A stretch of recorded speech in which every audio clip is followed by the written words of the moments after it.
Olá, paz e bem. Estamos aqui com a pérola protestante, que é impressionante. Eu fico impressionado. Como é que esses protestantes não conseguem entender nada de Bíblia? Toda vez que eu debato com um protestante, eu fico, meu Deus do céu, né? Então o cara botou assim: segundo a teologia de Paulo, três dons teriam de distinguir-se na igreja cristã. Seriam eles o dom da profecia, o dom de línguas e o dom da ciência. Beleza. Está lá em 1 Coríntios, né? 13:8. Havendo profecias desaparecerão, havendo línguas cessarão e havendo ciência passará. Aí eu falei, meu amigo, enquanto existir vida na Terra, os dons continuam. Só o amor que vai além da vida. É isso que Paulo está falando. Correto? Aí ele responde o seguinte: acredito que quando Paulo diz que quando vier o que é perfeito, estava se referindo ao cânon da Bíblia. Pois é, o cara diz que a perfeição é o cânon da Bíblia, né? O único órgão de revelação dali em diante. Ele diz que a Bíblia é o único órgão de revelação, né?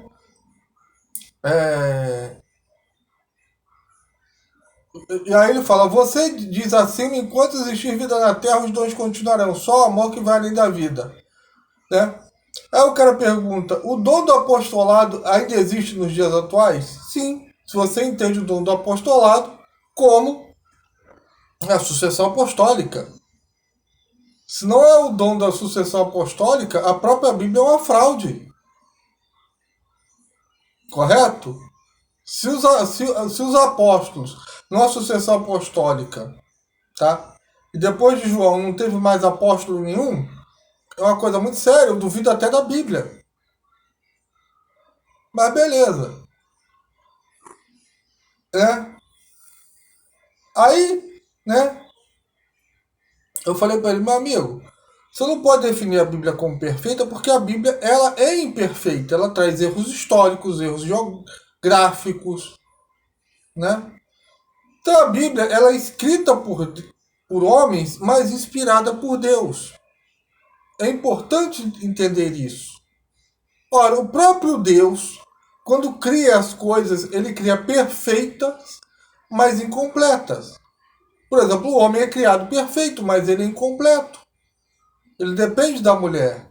Jesus Cristo é o homem perfeito, mas ele precisa da igreja. É o complemento de Cristo na história, é a igreja. Assim como a igreja que nasce do coração de Cristo nasce perfeita, santa, imaculada, virgem, ao qual nós somos descendentes, mas ela precisa do seu complemento que é Cristo. Se a igreja não fosse necessária, Cristo não a teria fundado. Então, as coisas que Deus cria, né, são perfeitas, mas incompletas. Imagina algo que foi escrito pelo homem, apesar de ser inspirado por Deus. Você já começa no Gênesis, que fala que tem um rio que sai lá da Babilônia e vai desaguar no Egito. Esse rio não existe. É uma imperfeição geográfica. Correto? E a Bíblia depende de um complemento. A Bíblia ela só é a palavra de Deus dentro da Igreja Católica. São da Igreja Católica, até o diabo a usa. Né? Senão não existiria tantas seitas protestantes. Aí o cara bota aqui, Jesus disse que a Escritura não pode falhar.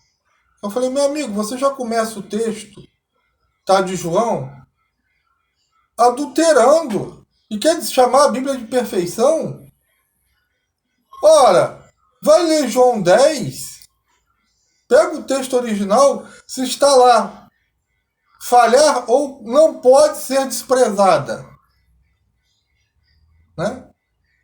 Entre não pode ser desprezada e falhar, há um abismo. Então, já se começa uma discussão adulterando a Sagrada Escritura. Né? Aí ele fala assim, mas vocês católicos citam na maior cara de pau Pedro, dizendo que nenhuma profecia é de autoria humana. Sim. Mas nem por isso Paulo está dizendo que a nossa profecia, a profecia é imperfeita, mesmo sendo de inspiração divina. Quer ver uma profecia na Bíblia que não se cumpre na Bíblia? É quando Noé diz que um dos filhos dele, né, que representa ali a nação do Egito, vai ser escrava do povo que é de Abraão, de Moisés. Isso não acontece na Bíblia. O povo egípcio acaba, porque as profecias vão até Jesus Cristo, a profecia do Antigo Testamento, e esse fato não acontece. Quer ver outra profecia que, se você levar ao pé da letra, ela não se cumpre? Qual o nome do Messias no Antigo Testamento? Não é Emanuel? Qual o nome que o anjo dá? Jesus. Se você fosse pela sua escritura, você não podia aceitar o nome de Jesus como Jesus. Tinha que ser Emanuel. Se você o aceita, é porque aceita, de certa forma, a interpretação que o catolicismo dá. Isso não provém da sua escritura como querem os protestantes. Né? Então, eu falei, né, a Bíblia é cheia de erros históricos, geográficos, e como o senhor comprovou, até pode ser adulterada. E o cara faz várias adulterações da Bíblia, tira texto do contexto, né? Aí o cara bota assim: porém nós recebemos do Espírito, não recebemos o Espírito do mundo, mas o Espírito que procede de Deus, para que saibamos as coisas são dadas por Deus, aos quais falamos não com palavras que a sabedoria humana ensina, mas com as que o Espírito Santo ensina. Aí eu pergunto para você, e fiz a mesma pergunta pro cara: a quem 1 Coríntios capítulo 2, versículo 12 ao 13. 1 Coríntios capítulo 2, versículo 12 ao 13. A quem que está inspirando aqui? A Bíblia ou os seres humanos? O próprio texto fala que o dom da ciência, né, que nós recebemos o Espírito Santo para ensinar coisas que o Espírito Santo ensina. Do que adianta você ter uma Bíblia inspirada e não ter pessoas para reconhecer essa inspiração? O Espírito não está no objeto, e sim na pessoa nessa passagem. Tiro no pé. Né? Aí ele bota: a inspiração consiste em que o Espírito Santo habilitou os escritores da Bíblia a registrar sem erros o que Deus revelou em matéria de religião e moral. Beleza, em matéria de religião e moral, eu até concordo que a Bíblia ensinou. Só que, aí é que tem um detalhe técnico: o que adianta ele ter inspirado X e não ter inspirado Y? Ele inspirou os homens a escrever, mas não inspirou homens. Não tem uma igreja que diga que isso é inspirado por Deus. O que é moral? Por exemplo, me mostra na Bíblia, na Sagrada Escritura, aonde se condena a escravidão. Não tem. Mas a Igreja Católica, né, no meados dos anos 800, já condenava a escravidão. Com base em quê? Entende o problema do negócio?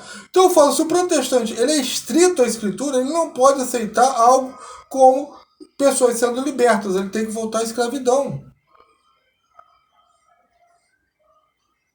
Mas é um detalhezinho técnico. Né?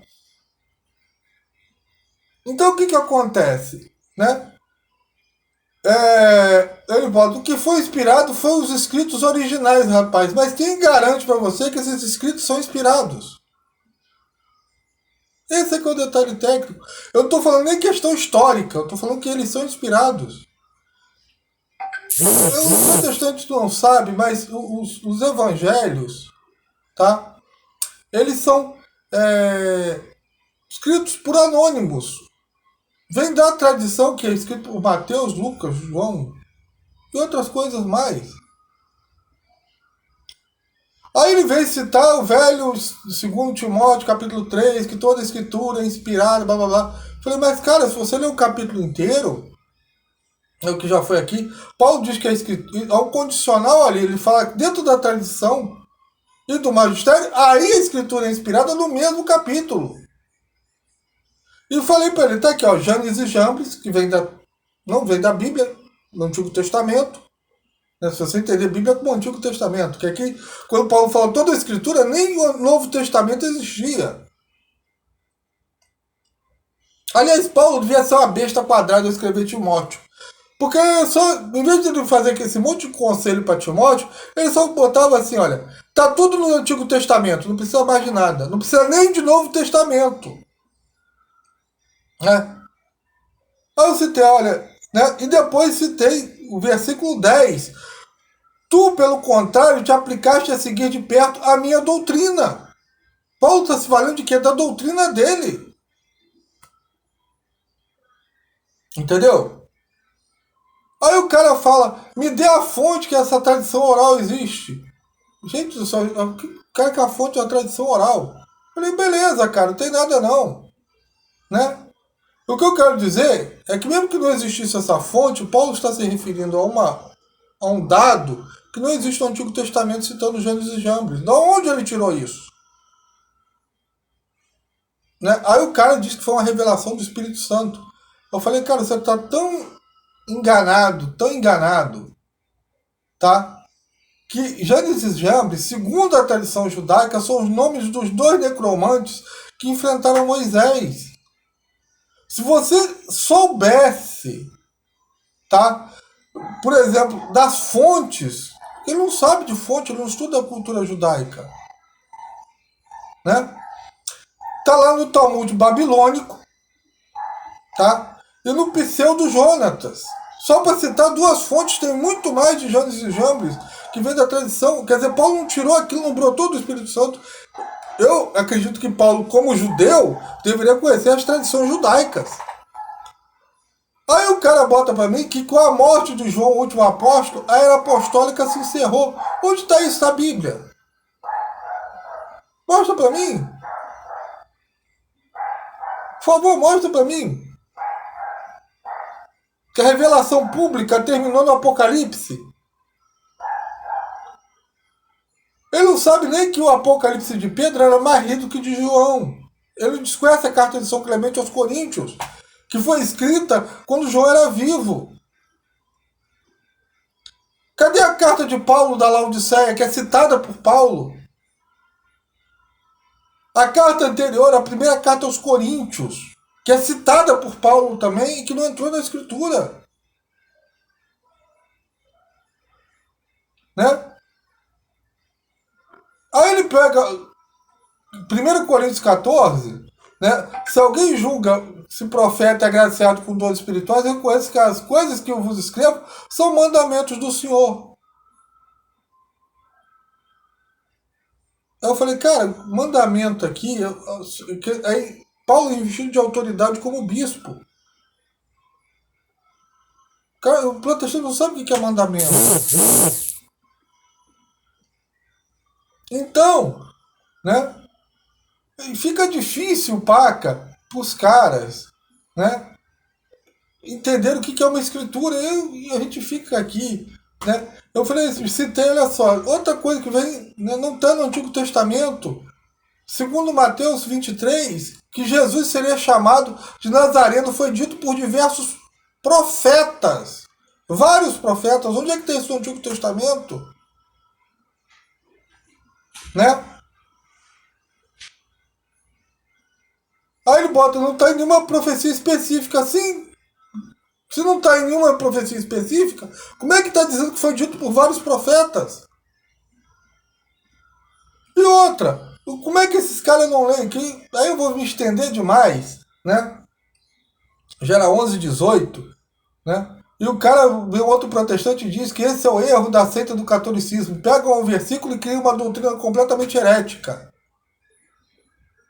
Né? E aí pega King James e bota aqui, blá blá blá. Cara, e o outro cita o livro Ciência e Religião, né? do, né, do Monsenhor, deixa eu ver aqui, que eu até esqueço o nome dele, eu tenho o livro dele aqui, né? Monsenhor Emílio José de Salim. Né? Eu acho interessante que o cara disse que leu esse livro, que defende a apologia católica, e até puxa um texto que, né, por conseguinte, não pode haver erro algum sobre qualquer aspecto que seja. O detalhe é que ele não cita a paz, não cita nada. Eu tenho esse livro aqui. Até depois eu até faço. Que o cara, esse bom senhor defende a fé católica que é fundada por Cristo. O cara disse que leu, mas só pescou o que ele quis. Né? Se quiserem, depois eu até faço um passo a passo desse livro. Né? Mas vamos lá. Né? Vamos ao texto que vale mais. Né? Vamos lá. Eu defendo que quando Paulo, o perfeito que Paulo fala aqui é o reino de Deus. Quando chegarmos ao reino Pátria Celeste, não há necessidade mais de profecia nem de ciência. Porque nós vamos ver Deus face a face. Correto? E por ver Deus face a face, né? Não é a Bíblia. Imagina o que é perfeito a Bíblia. A Bíblia vem surgir 384 anos depois. Quer dizer que Deus deixou todo mundo no erro. Porque não tinha mais apóstolo, não tinha Sagrada Escritura, não tinha Bíblia. A Bíblia é 384 anos depois. Todo mundo ficou no erro. É uma estupidez. Agora veja o que Paulo fala. Hoje conheço em parte, mas então conhecerei totalmente como eu sou conhecido. Paulo está dizendo que ele verá a perfeição. Ora, quando Paulo morre, meu irmão, João não tinha escrito Apocalipse. Sequer tinha os evangelhos. Quer dizer que Paulo morreu sem ver a perfeição? Porque o protestante diz que quando a gente morre a gente não sabe mais de nada. Então Paulo aqui mentiu. Né? Porque quando Paulo fala, quando chegar o que é perfeito, o imperfeito desaparecerá. Qual é essa perfeição que ele está falando? É óbvio que é o reino de Deus. É a manifestação do reino de Deus. Correto? Não é um livro. Esperar um livro, 380. Paulo mesmo fala, hoje conheço em parte, mas então conhecerei como sou conhecido. O cara que deve achar que Paulo morreu, aí chegou em 384, subiu um exemplar da Bíblia Ferrada de Almeida pro céu, adulterada, revisada, cagada. Aí Paulo leu, olha, chegou o que é perfeito agora, eu vi o que é perfeito.